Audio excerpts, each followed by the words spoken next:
He offered his jacket to a shivering woman at the bus stop, not knowing she was a CEO who would change his life forever. The wind cut through New York like a blade, snow falling steady from the gray sky, blanketing the sidewalks and quieting the city's usual roar.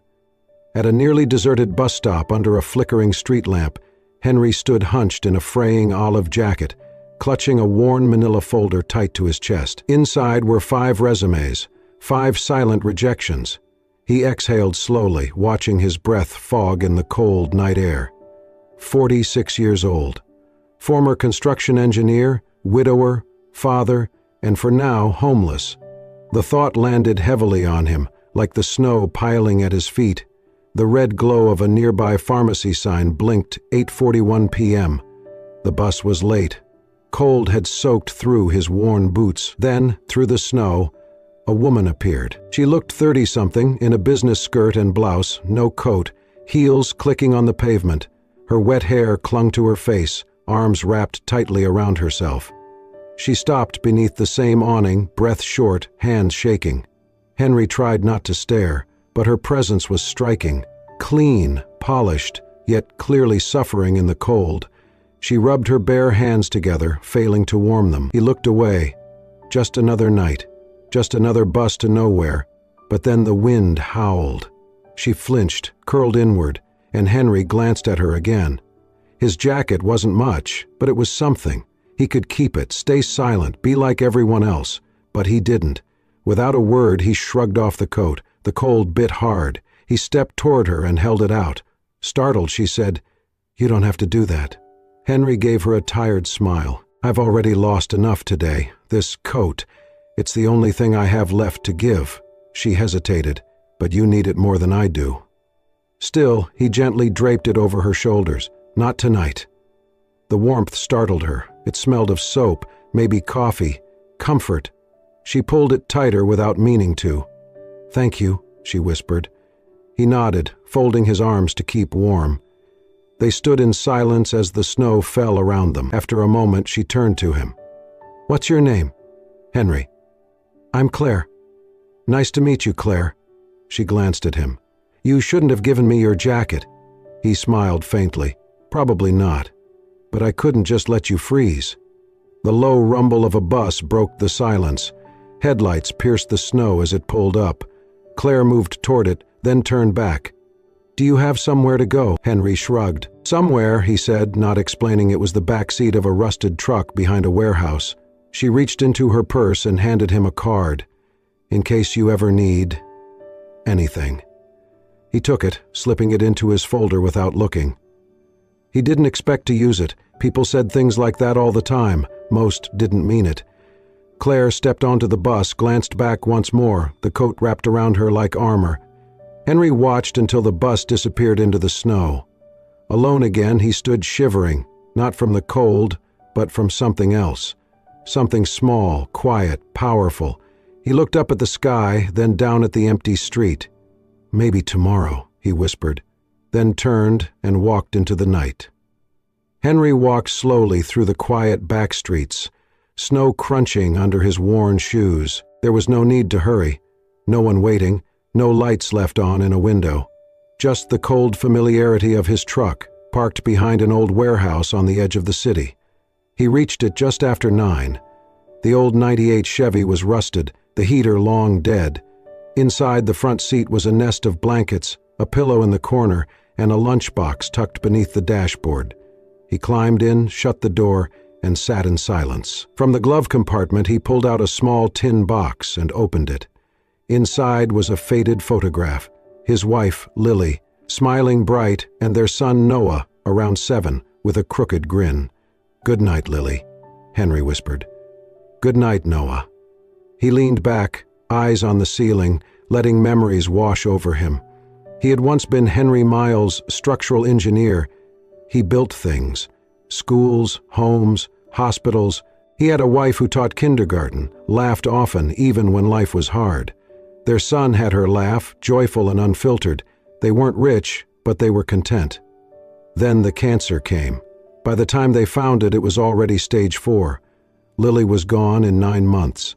Henry left his job to care for her. Afterward, everything unraveled. Bills piled up, savings drained. He sold the house, moved with Noah into smaller and smaller spaces, until there was nothing left but the truck. Still, he tried to shield his son. He turned the back seat into a spaceship, canned soup into adventures, a parking lot into their backyard. Every morning he walked Noah to school, clean-shaven and with his shirt tucked in. "Why do you still cut your hair?" a shelter worker had once asked. Henry smiled.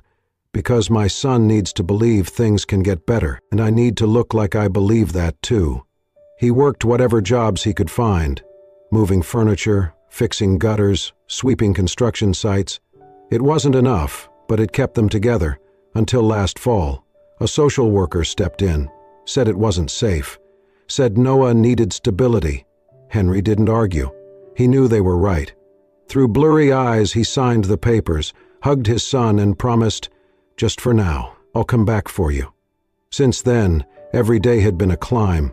He sent resumes, stood in job fair lines, took notes at free workshops, studied codes at the library. He was building a plan, slowly, quietly. Tonight had made that plan feel further than ever. Still, sitting in his cold truck, rubbing his arms for warmth, he thought of Claire, the woman at the bus stop. How cold she'd looked, how surprised when he offered his coat. He didn't know why he'd done it, maybe because she reminded him of Lily, or maybe he just needed to feel like he could still do something good, that he was still the man who gave more than he took. Outside, the snow kept falling. Henry pulled a blanket over himself, leaned against the cold window, and shut his eyes. He didn't have much, but he still had himself, and for now, that would have to be enough. Claire stepped into the sleek lobby of her apartment building, the warmth inside wrapping around her like a soft blanket. The doorman greeted her with a polite nod, but she barely acknowledged him. Her heels clicked softly on the marble floor as she made her way to the elevator, still wrapped tightly in the jacket the stranger had given her. She hadn't intended to take it. In fact, she had tried to refuse, but the man, Henry, he'd said, had insisted with a look in his eyes that quieted any further protest. Now the jacket hung awkwardly on her, too large and threadbare, but warmer than anything she had worn in years. She stepped into her penthouse apartment on the 28th floor and was immediately greeted by silence. No television, no music, no laughter. Just the hum of modern appliances and the distant howl of winter wind through thick glass windows. Claire dropped her purse on the entryway table and slowly peeled off the jacket. She was about to set it aside when her fingers brushed against something in the inner pocket. Curious, she reached in and pulled out a folded piece of paper. It was worn, creased at the corners, smudged with fingerprints and time. She unfolded it carefully. It was a child's drawing, done in crayon. Two stick figures stood hand in hand under a crooked sun. One was labeled Dad, the other Me.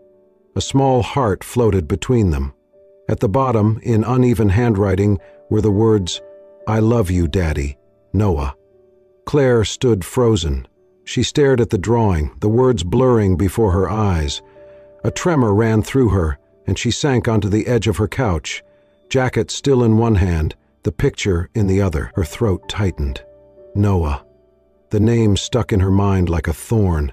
The way Henry had held the folder, the tiredness in his eyes, the weight in his voice. It all made sense now. This wasn't just a man who had given her his coat. This was a father. A father who still carried a piece of his child close to his heart. A father who had nothing, yet still chose to give. She looked around her apartment. The place was immaculate. High ceilings, designer furniture, glass walls, not a single photo frame or personal touch. A space designed for success, not warmth. Claire folded the drawing gently and placed it on her lap. Then, without thinking, she pulled the coat close and hugged it tightly to her chest. It still smelled faintly of something familiar, maybe laundry detergent, maybe memory, and suddenly, without warning, tears welled up in her eyes. She hadn't cried in years. Not really. Not since she was a little girl, cold and hungry, sitting on the steps of a church hoping someone would notice her. That night, someone had. A man with kind eyes and a weathered face.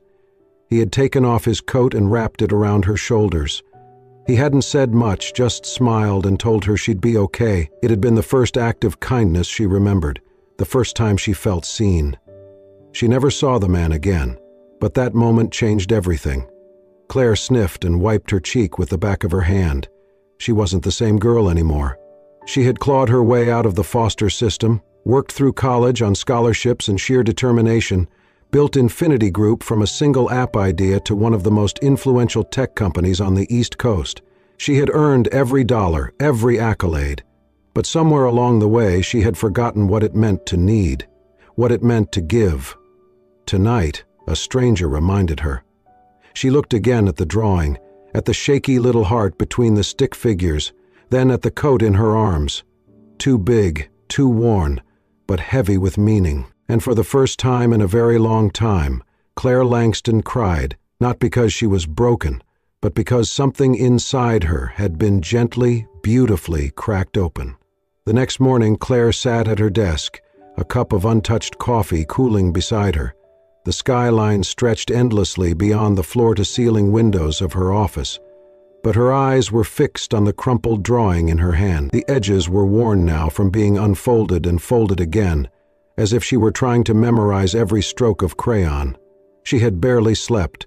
She kept replaying the night before, the way Henry had offered his only coat without hesitation, the quiet dignity in his voice, the pain behind his tired smile. Something about him haunted her, not just the kindness, but the sorrow he tried so hard to hide. She reached into the top drawer of her desk and pulled out a small silver bell. Moments later, her assistant, Rachel, stepped in. "Yes, Ms. Langston?" "I need you to help me find someone," Claire said, her tone calm but firm. Rachel blinked. "Of course. Who?" Claire hesitated for a fraction of a second. "His name is Henry. I don't have a last name. He was at the 56th and Madison bus stop last night around 8:30. He gave me his jacket. I want to find him." Rachel looked surprised, but she nodded. "I'll see what I can do. And Rachel, this stays between us." Over the next few days, Claire's instructions were carried out with quiet efficiency. Her team, used to locating elusive developers and poached executives, now turned their skills toward piecing together the life of a man who lived in the shadows. They pulled traffic camera footage from the nearest intersections. Henry's figure appeared briefly, blurred and bundled in his jacket. They traced the bus routes that stopped in that area around the time Claire boarded. Cross-referenced with entry logs, they narrowed down a handful of potential riders. None of them matched corporate databases. Finally, Rachel returned with a thin folder. "His name is Henry Miles," she said. "It used to be a structural engineer, no recent employment records. I found some online forum posts asking about job openings. He listed a contact number linked to a prepaid phone, no permanent address." Claire flipped through the pages, a copy of an old driver's license photo, a LinkedIn profile frozen in time, a scan of a construction license that had long since expired. No arrest records, no scandals, just absence. Claire closed the folder. The silence in the room felt heavy. "Where is he now?" Rachel shifted. "One of our guys spotted him yesterday near the south end of the Bronx. There's an old pickup truck parked behind a warehouse. He's been seen coming and going, sleeping in it." Claire stood. "I want to go there." Rachel hesitated. "Claire, are you sure? We could arrange for someone to approach him or bring him here." "No," Claire interrupted. "This isn't a meeting, it's personal." Rachel said nothing, but her eyes softened. "I'll have someone drive you." An hour later, Claire sat in the back seat of a black sedan as it wove its way through streets far removed from boardrooms and glass towers. They passed shuttered storefronts, graffiti-covered walls, and people who moved with heads down against the cold. The driver pulled up near the warehouse. Claire saw it immediately, the old Chevy tucked into the shadows, snow piled up around its tires. It looked like it hadn't moved in days. She stepped out into the chill. The air smelled like rust and damp concrete. Her heels crunched softly on the gravel as she walked slowly toward the truck. Through the windshield, she could just make out a figure in the front seat. As she got closer, the door creaked open. Henry stepped out, blinking in the daylight. He looked at her with confusion at first, then recognition. His expression shifted. Puzzlement, caution, then something like embarrassment. "Claire?" he said, his voice rough with sleep and surprise. She offered a small, uncertain smile. "Hi, Henry." He looked down at himself, at his wrinkled clothes, the snow-dusted boots, the truck behind him. "What are you doing here?" "I came to find you," she said simply. He frowned, crossing his arms. "Why?" She hesitated. "Because I couldn't stop thinking about what you did, about the kind of person who gives his only coat to a stranger." Henry gave a bitter laugh. "You didn't have to track me down for that. A thank you card would have done the job." "It's not about thanks," she said. "It's about not letting something good disappear without being seen." For a long moment they stood in silence. Two people from different worlds, brought together by an unlikely act in a bitter wind. Henry finally exhaled. "You came all this way, just for that?" Claire nodded. "Yes, and maybe something more." The next time Claire saw Henry, he was bent over a stack of cinder blocks at a construction site on the edge of Queens. She had waited in her car for 20 minutes, watching from a distance as he moved steadily, silently, hauling, stacking, lifting, in the biting cold, with the quiet resolve of a man used to being overlooked. He wore a worn flannel shirt, the sleeves rolled to his forearms despite the chill, and his breath puffed out in visible clouds. His hands were calloused, nails dirty, but his movements were precise, efficient, purposeful. When he took his break and sat on a low wall with a plastic water bottle in hand, Claire stepped out of the car and walked toward him. Henry looked up and did a double take. He stood quickly, brushing dust from his pants. "Claire?" "Hi again," she said, her smile small, genuine. "What are you doing here?" She handed him a cup of coffee she'd brought with her. "Thought you might like something warm." He took it hesitantly, his eyes searching hers. "You really didn't have to." "I know, but I wanted to." They stood in silence for a beat before she added, "Would you come with me, just for a bit? I'd like to show you something." Henry looked down at his work boots, then back at the foreman in the distance. "I've still got a few hours on shift." "I already spoke to him," Claire said. "Told him you had an interview." His brows raised. "I don't have an interview." "You do now," she replied. Henry let out a short laugh, more surprised than amused.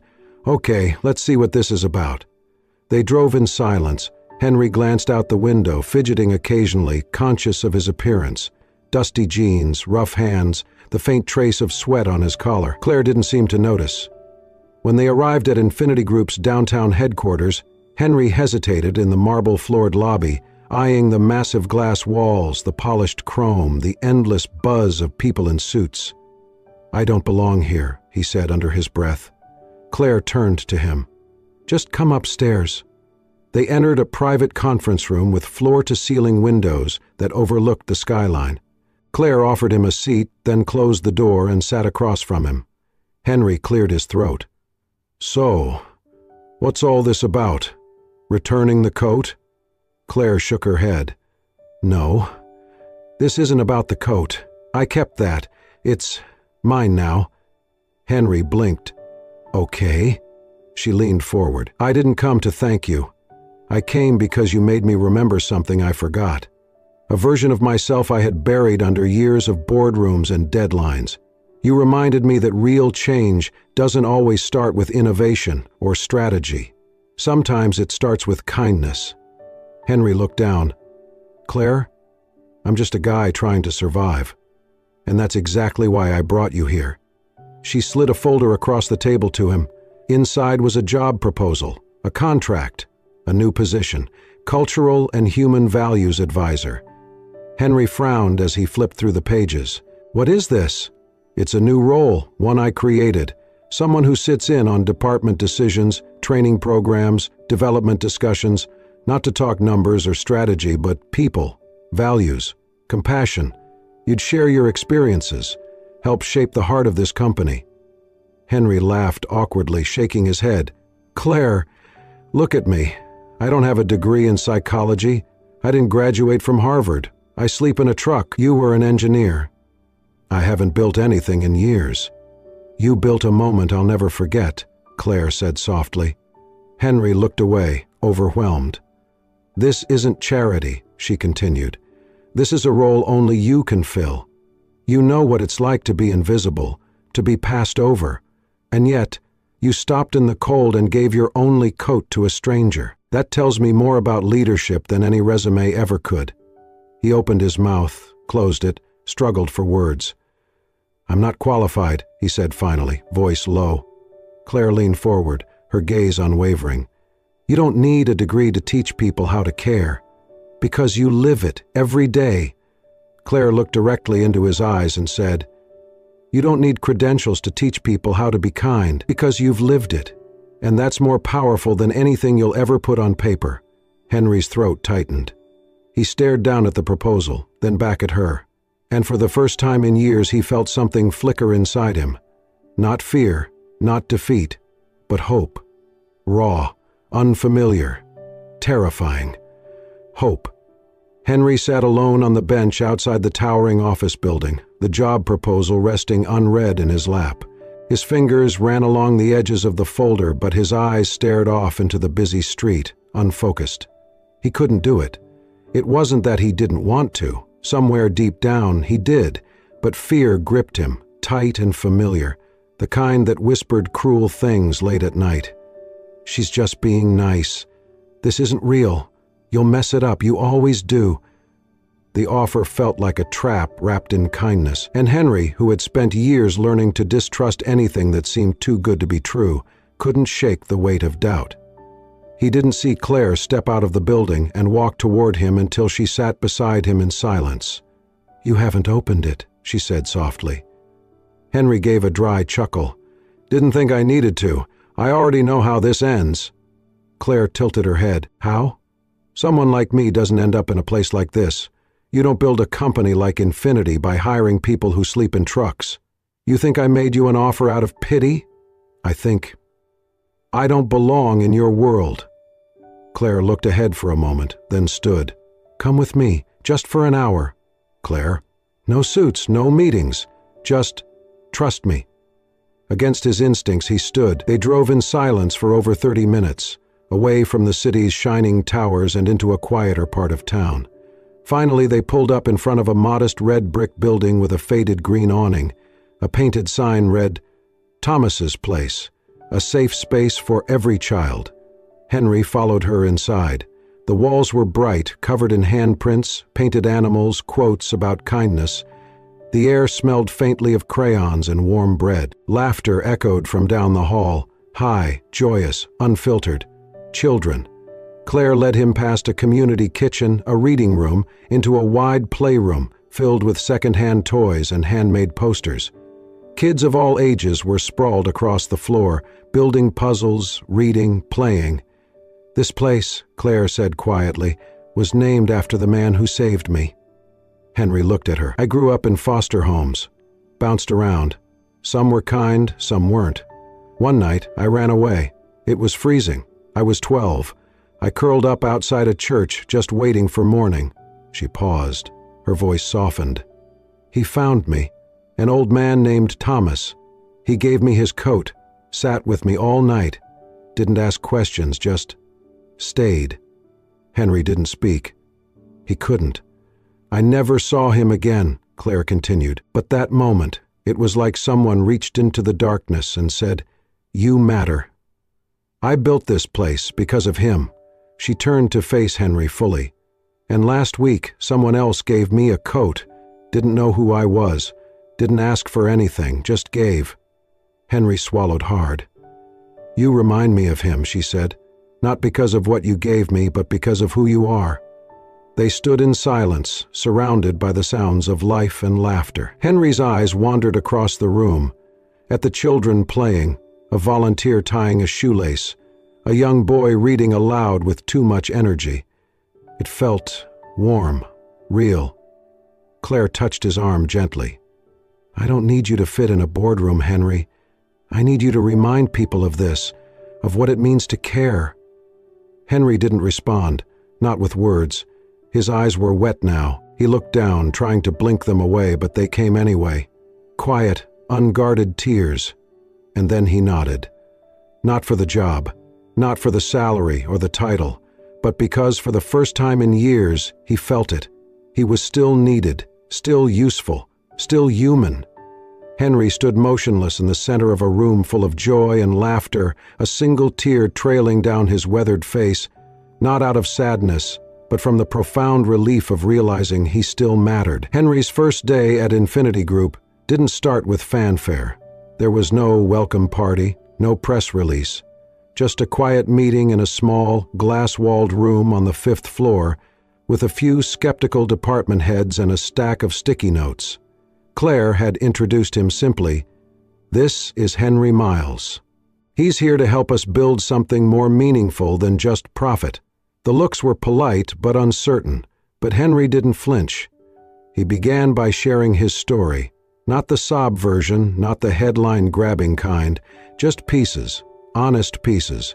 What it felt like to lose everything, to wake up in a freezing truck, to walk into job interviews knowing your shoes had holes, to choose kindness anyway.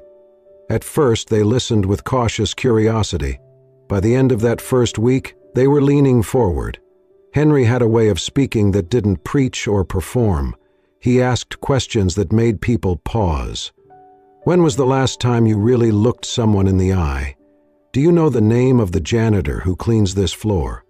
What would you do if you saw someone crying in the break room?" He didn't come in with charts or data. He came in with empathy. Slowly, a shift began.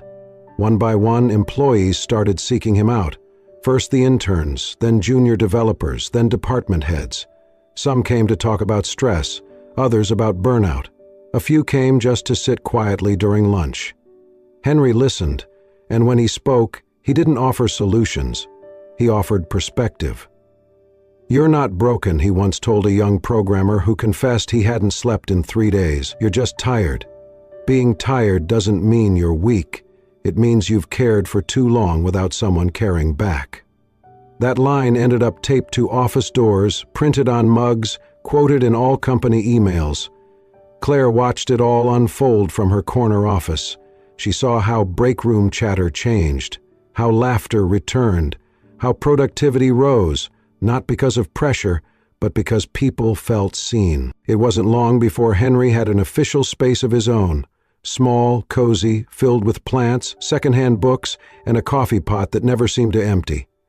Outside of work, life began to rebuild in quiet, meaningful ways. With Claire's help and a small housing stipend from the company, Henry was able to put a down payment on a modest one-bedroom house on the edge of Brooklyn. It wasn't much, but it had a porch, a garden plot, and walls that didn't rattle in the wind. More importantly, it had room for Noah. Now in his first year at a local university, Noah had moved back in with his father. Their first dinner in the new house was simple, spaghetti and garlic bread, but Henry would remember it for the rest of his life. "You kept your promise," Noah had said that night, tearing up. Henry hadn't answered. He couldn't, not with words, but the look in his eyes said everything. As for Claire, she and Henry saw each other nearly every day. At first it was about work, meetings, strategies, collaboration. Then, without trying, it became more. They started eating lunch together, then walking to the subway together. Then weekend coffees turned into evenings spent watching old movies, talking about everything and nothing. It wasn't dramatic, it wasn't fast, it just happened. They were two people who had spent years building armor around themselves, only to find comfort in the quiet company of someone who didn't ask for anything but presence. One late afternoon, as they stood on the rooftop of the building watching the sunset behind the skyline, Claire said softly, "You've changed this place, Henry." He chuckled. "No, I just reminded them what they already knew." She looked at him. "And reminded me too." Henry had just finished a workshop on resilience when a young man lingered after everyone else had left. He looked no older than 22, skinny, pale, eyes ringed with sleeplessness. "I just wanted to say something," he said, voice shaking. "Last month I was going to quit. Everything. Life, I mean. I was done. But then I heard you speak, and it stopped me." Henry stood still, heart pounding. "You said something about how people don't need to be fixed. They just need to be heard. No one had ever said that to me before. It felt like like someone finally saw me. The young man swallowed hard. If it weren't for you, I don't think I'd be here. Henry's chest tightened. He stepped forward and placed a hand on the young man's shoulder. I'm really glad you are. After the young man left, Henry sat down in his chair, the room suddenly quiet, the words echoing in his mind. He had once wondered if he'd ever matter again. Now he had his answer. The atrium of Infinity Group had never looked like this before. Gone were the banners of quarterly achievements and product launches. In their place hung soft white drapes, strings of warm lights, and a massive sign that read in elegant lettering, One Kindness Day. Employees stood shoulder to shoulder, dressed in their best, not for business, but for something far more meaningful. On the center stage, Claire Langston stepped up to the podium, her eyes sweeping across the room. This day isn't about metrics, she began. It's about moments. The room quieted. A year ago, I was standing at a bus stop in the freezing cold, alone, tired, and more lost than I realized. And then a man whom I had never met did something no one else had that night. He gave me his coat. A murmur of recognition stirred through the crowd. Claire smiled softly. It was old, worn, but it was everything, because it reminded me that kindness, real kindness, doesn't wait until it's convenient. It shows up when the world least expects it. She turned to the easel beside her and removed the cloth draped over it. There, behind a glass frame, was the very same coat, frayed at the sleeves, faded from years of use, but preserved like something sacred. Beneath it, engraved on a bronze plaque, read the words, One small act of kindness can rewrite a life. Claire's voice wavered slightly. That act didn't just change my night, it changed the course of my life. And today we honor not just that moment, but the man who made it possible. She turned toward the edge of the stage. Henry, will you come up here? Henry stood slowly from his seat. Dressed in a simple suit, borrowed from a friend but pressed with care, he made his way through the applause. His face, still lined with time and hardship, now carried something lighter, something peaceful. He stepped up beside her. Claire reached into her pocket and pulled out a small envelope. This belongs to you, she said. Henry opened it. Inside was the title deed to his new house, stamped and official. Gasps echoed through the crowd. Claire leaned in with a smile. No more sleeping in trucks.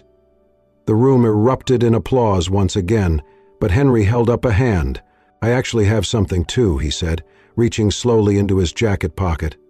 From it he pulled out a small box, simple, worn, clearly held onto for some time. He looked at Claire, heart pounding. You said this coat changed your life, but you changed mine. Gave me back my name, my son, a roof, and hope. He opened the box. Inside was a silver ring, not flashy, but shining quietly under the lights. I kept it in the pocket, he said, voice trembling, because if there's anything more valuable than this coat, it's you. Claire stared at him, eyes filling. Claire Langston, will you marry me? A beat of stillness, then she laughed.